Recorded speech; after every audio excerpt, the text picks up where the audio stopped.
can concerned community members turn to get assistance in developing and sustaining their coalitions?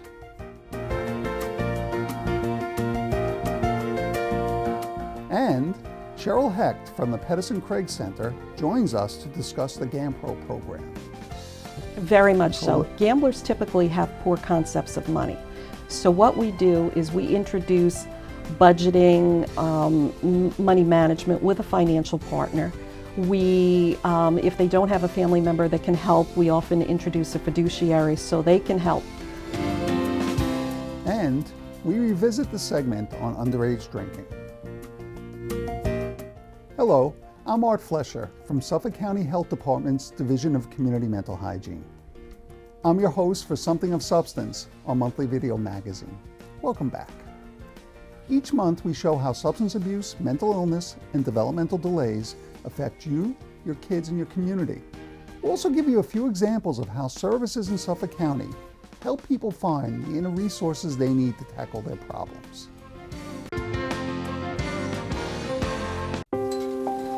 Where's Mom? Did she forget me? I wonder what happened to her. What if I get left here? Drugs and alcohol may make you forget your problems for a moment, but that's not all you forget. My mother worked hard to be in recovery, and I love her for that.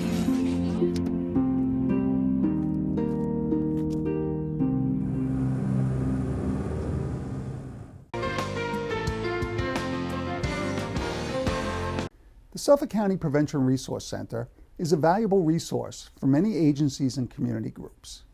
Various community coalitions have looked to the PRC for training, guidance, and support in forming and strengthening their community coalitions to best address the detrimental social issues posed by alcoholism and substance abuse. The Suffolk County Prevention Resource Center has truly been a mentor. The Prevention Resource Center, or PRC, provides technical assistance, training. They host events for coalitions to get together and learn from each other. The Prevention Resource Center basically will take you by the hand. They have trainings. They will put you in contact with the network because all of the coalitions on Long Island, we all work together. They are the people that you go to. They are the people when you stumble, you say, help me. They are the people that have all of the knowledge that you could possibly need on drugs, on treatment, on prevention.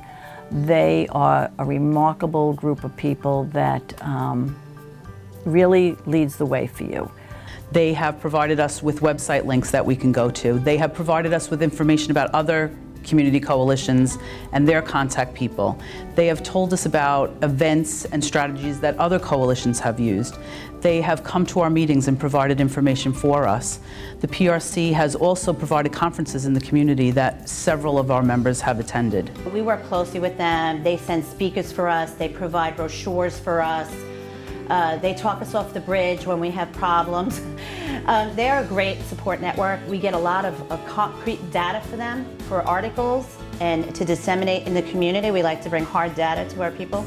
The Prevention Resource Center is critical to working with community coalitions, such as the coalition that we have in Northport, because they provide us with expert opinions, advice, and direction to make sure we're headed, we're not doing things that are ineffective. The PRC really has provided us with a lot of the support and the education that we need and the tools that we need. They're really just a phone call away, so if I have a question or if I don't understand something, I can call the PRC, and they're very helpful and give real specific examples of what other communities are doing that may be helpful to us. They're there to give parenting programs. They can do educational programs for schools. They can do educational programs for students. They can do it for communities, and they are always available to help. The Prevention Resource Center has been invaluable as a role for the Babylon Community Coalition. Starting a coalition seemed a lot bigger and more scarier than I originally, I went into it being really thinking that this was bigger than me. And what I found out with the right support, with the Suffolk County Prevention Resource Center, they have made this so amazing, because every question, every fear that I've had they've been kind of my support system in this building process. We met with the Suffolk County Prevention Resource Center about 1,000 times and called them. They've guided us every single step of the way. They've provided resources for us whenever we need them, handouts, giveaways, guest speakers. We've been able to network through them with other community coalitions. The Prevention Resource Center provided a breakfast for all the Suffolk County coalitions.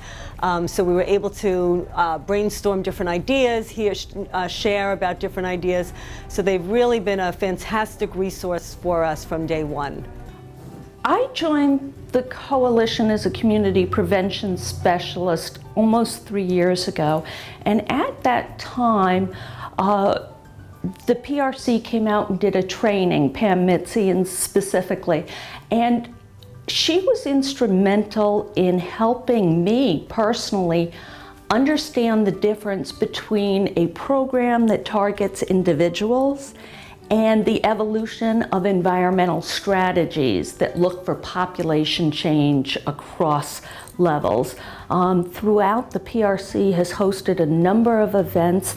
One of the greatest things with our coalition was meeting the Prevention Resource Center. I think the Prevention Resource Center is just phenomenal. I mean, they have so many resources and bring so much talent and information to a coalition. So if I'm stuck on something or we don't seem to be able to move forward, I can call the PRC and say, you know, this is where we're at. I know we need to either build more capacity, have more people involved. I need to provide some information to the community. How do I go about doing it? And the PRC is a very good resource to help through the thought process, and then also even if you need somebody to come out and speak, they're available for all of that. They're a great resource for that.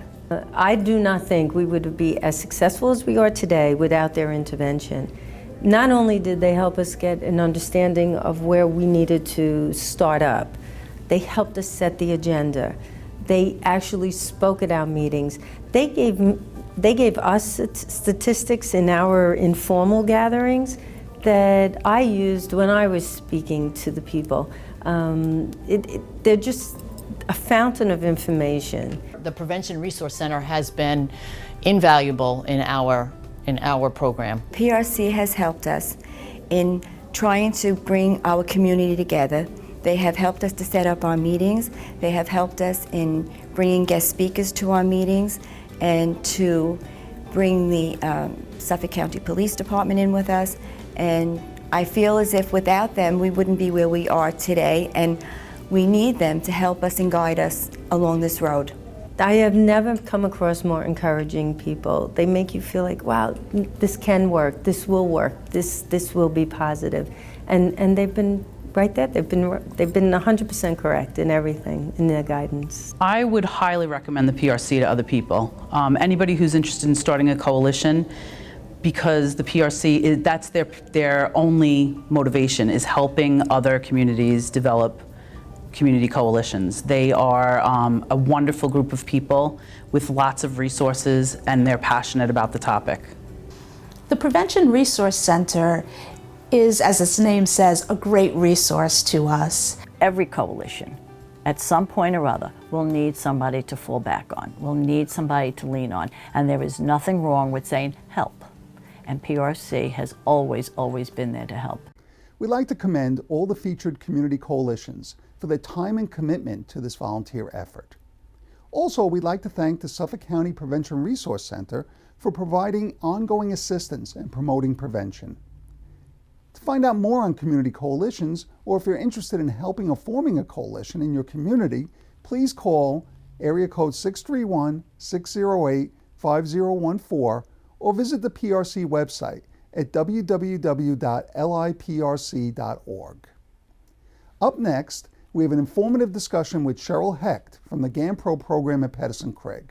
We'll be right back. Cheryl Hecht is a gambling specialist and therapist at the Pederson Krag Center. She joins us to discuss treatment and resources provided by the GamPRO program. Cheryl, thanks for joining us. Thank you, Art. What can you tell us about GamPRO? GamPRO is a comprehensive gambling treatment program at the Pederson Krag Center's Huntington site. Mm-hmm. What we do is we bring in people that were referred to us, and we assess them for their level of gambling, and if necessary, we send them to an inpatient level of care. If they can manage their addiction on an outpatient basis, we offer individual treatment as well as groups with the support of GA in the community. And GamPRO is pretty unique in Suffolk, right? Yes, we're the only gambling treatment program in the county of Suffolk. Wow. And of course, gambling today is a very common behavior, wouldn't you say? Yes, it is. It's very common. And with New York State expanding gambling, there'll be more of a need for the program for the residents of Suffolk.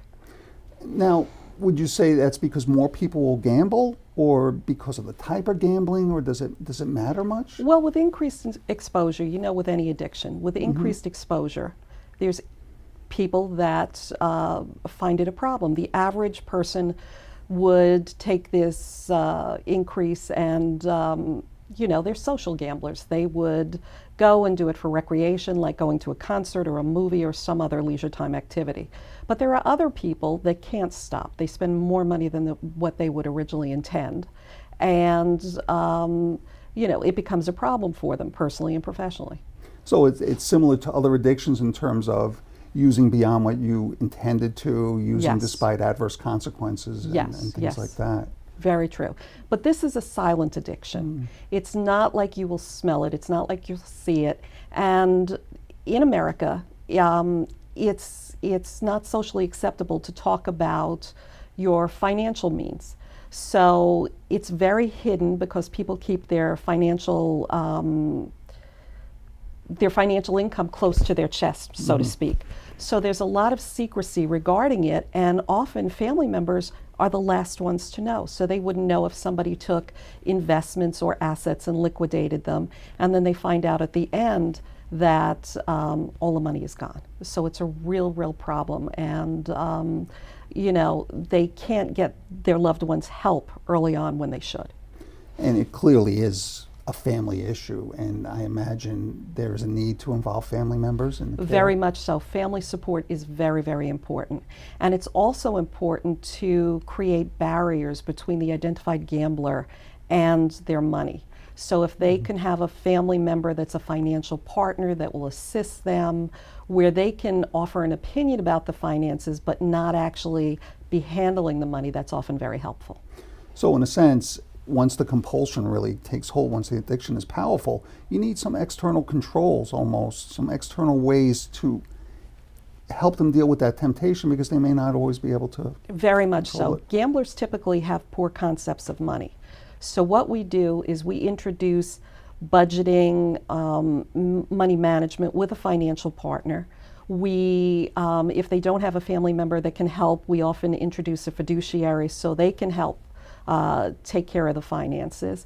And we expose them to programs like GA Pressure Relief, where their sponsor will work with them and pressure relief people will work with them on their budgets, paying down their regular monthly bills as well as paying off any gambling debt, maybe bookies or loan sharks or any other type of gambling debt that they may have. You referred to GA, that's Gamblers Anonymous. Gamblers Anonymous. How closely do you work with that? How does your work kind of Very much supplement so. that? We get a lot of referrals from Gamblers Anonymous because there are people that attend, but yet their sponsors are seeing that they're really not doing as well as they could. So they know that they need a higher level of care, and that's when the referrals come. And I imagine there's a prevention component to what you do as well in that regard. Very much so. We have a prevention specialist. Her name is Melissa Wayne. She goes into the school districts and she is doing an OASIS presentation that describes problem gambling. And it's being built into a program called Teen Intervene. And it explains the odds. It explains how pretty much the house always wins, and gives a good basis so that children understand that, you know, you shouldn't get involved, that the house always wins more or less, and it's not a good practice. And I'm sure a lot of parents that are watching are thinking about their kids in regard to the availability of gambling, particularly the internet. What are your thoughts on that in terms of how parents might monitor that? Because there are gambling opportunities on the internet as well. Well, it's always good to use filters, you know, and to check what your child is doing, observe what your child is doing. But there's also a program that you can purchase called GamBlock. So you can load that onto any of your electronic devices that have internet access, and it will block you from gambling sites and sports sites. And I see that you have an initiative here, Know the Odds. Yes. Tell us about that. That was put out by the New York Council on Problem Gambling. And it's a uniform message that's being distributed all over New York State, telling us and educating us about gambling. Because since gambling was the hidden addiction, and we're so far behind where substance abuse is as far as awareness in the state, we're trying to provide education, and we're trying to provide links to treatment. So the website gives you all of that. It gives you the locator, it gives you films and vignettes so that you can see people that are like you experiencing different problems and where to go for help. So it's a very, very important resource in New York State. And you're going to be seeing it. We had 600 commercials on cable TV this summer. We had ads on WBAB. We had posters on Long Island Railroad platforms and on timetables. So you're going to be seeing the message more and more. Upstate New York, it's been on billboards. It's been everywhere. So it's a very good resource. Well, sounds great. I mean, it just strikes me as we're talking, you know, there's so many people that may be susceptible to developing a gambling problem, and they may not be aware of it. What kind of self-check can somebody do if they're thinking about starting to gamble? What kinds of things should they be aware of for themselves? Well, you have to set your limits. If you become preoccupied with gambling, if you're giving more and more thought to it, more and more time, you're spending over your head, then it's time to check in. It's time to have that conversation with someone. Cheryl, if anybody would like to get in touch with you about the GamPRO program, how would they do that? They would call 631-920-8053 and speak to program staff. They'll take the application, give you any information you want about the program, and then set up an appointment for assessment. Great, thank you. Thank you so much for joining us today. Thank you, Art. Up next, we revisit the archive segment on underage drinking. Stay tuned.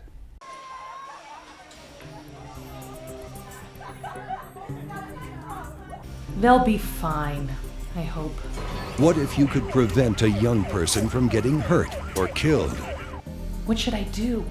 If you could turn back the clock and stop an underage drinking party from ever happening. Now you can. Pick up the phone and call 1-866-UNDER-21. It's your community, your call, and it's completely anonymous.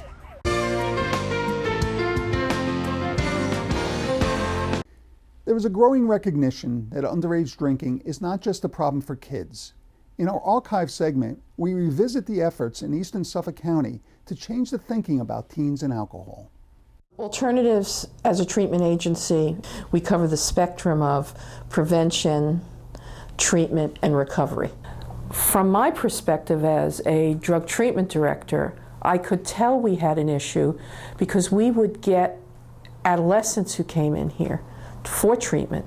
And the most difficult thing for us to do was to engage the family in treatment with them. Kids are drinking several times a month in this binge drinking pattern. It's not something that just happens occasionally. About 30% of them are doing it. So what we began to see was, one, we had adolescents that were drinking or using drugs. Alcohol wasn't the only drug that they would use. It was fairly widespread and accepted. They gather in large groups at different locations, you know, some in private homes and some in public locations, woods, beaches, things like that. We know that it's really easy for them to get alcohol, that getting the alcohol for these parties is not a problem.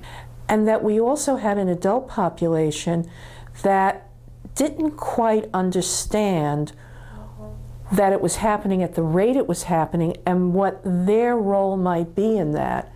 In addition to going to kids and talking with them about the choices they make and how to keep themselves healthy and safe, we really also need to be talking to the adults in the community about how they can be good role models. We decided to do a forum, and the thought for that event was to bring together community leaders who would then go back and bring this into their specific towns. And it is our great pleasure, in coordination with the Southampton Youth Board, Stony Brook, and the Southampton Town Police, to be sponsoring what we consider an extremely important forum that has to do with underage drinking in our communities. I think what we're really trying to do is change a social norm here. The social norm is that kids will drink and that it's a rite of passage, and we're really trying to get the community to say it is not acceptable for teens to be drinking. I will also share something very personal in my experience as a mother, and that was when my middle son was, in fact, at an unsupervised party where drinking was going on.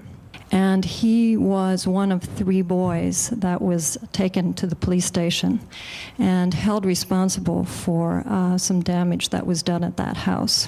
That came at an interesting time for me because I was actually running for office at the time.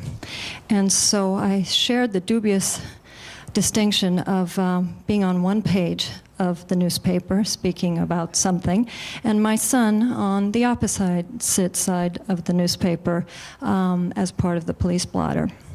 It brought forth to me how important it was for him that it mattered to me. He learned a big lesson in that what he does and says and acts matters to me and matters to the people around him. And I'm not sure we tell our children that enough. I think as parents sometimes we do fall into a little trap where the kids have insulated themselves into their own world and they're texting and they're, on Facebook and all this sort of stuff. And they're kind of self-contained, and let's face it, for us as parents, that's kind of nice. Because now we can take the time, because they're not bugging us, we can go about our own pursuits. And it becomes like kind of a happy routine, and before you know it, it becomes institutionalized, and all of a sudden, those lines of communication that were once there become either clogged or become non-existent. So one of the things that we have to do as parents is understand that there is a risk of losing those lines of communication and work doubly hard to let our kids know where we stand on certain issues. It's not up to our kids to fix this problem. It's not a small problem. It is about all of us coming together. On the East End, we're challenged because we're the Hamptons. We're the come party in the Hamptons place. At any point, at any time, we can take a look in storefronts, in magazines, and everywhere, and kids are glorified by how alcohol looks out there. Planning a party for a teenage event can be kind of tricky. But first of all, the location of the party, you need to remove all the alcohol. It just shouldn't be there. It should not be accessible at all. Making sure that the kids who come to the party are kids that were specifically invited, that invitations be extended, and it's not just an open, bring whoever you know and come on by. One basic rule is, if a kid is coming to a party at your house, you should have a starting time, an ending time, okay? It adds discipline to the whole situation. Helping the kids come up with a plan for the party that's fun but still safe. If they leave the party, they can't come back because you don't really know what they're bringing into the party. Okay, you don't know what they're coming back that's in them. Making sure that there's appropriate supervision at the party, that there are adults who will be monitoring what goes on, making sure that the kids that come to the party aren't bringing any alcohol or alcoholic beverages or other substances into the party with them. So you want to add some controls. You basically want to be a supervisor. When your son or daughter is invited to a party, it's a good idea to check with whoever's hosting the party and make sure that there's going to be supervision and that, that there is not going to be alcohol served at the party. We want people to recognize that this is an issue. So there are going to be public service announcements on the local radio station. We're going to be doing those through the month of May and June. We also are hitting the print media. We're going to be congratulating the kids as they go off to their proms, and we're going to be putting a message in that says, parents, make it safe for them. What we have to do as parents is give them a structure, a set of values, a set of obligations, and a set of responsibilities that they understand and know and try to comply with. Are they going to be successful 100% of the time? No. I really think that every adult has to ask themselves what made them feel safe as a child, as a teenager? What made them feel not at risk? And then talk to the youth in their life and remember that we as the adult population are really responsible for maintaining the safety. And I think that sometimes we've become too shy about that. And no matter what they do, at the end of the day, they're still your kid. You still love them. They love you. And you soldier on and you get through it. For more information, call Alternatives Counseling Center at area code 631-283-4440. We'd like to thank our viewers for tuning in to Something of Substance. Our video magazine is a public resource, and we're eager to hear your feedback, as well as any suggestions you may have for future show topics. For all inquiries and concerns, please contact me at art.flesher@suffolkcountynY.gov. I'm your host, Art Flesher. Join us again next month for more of Something of Substance.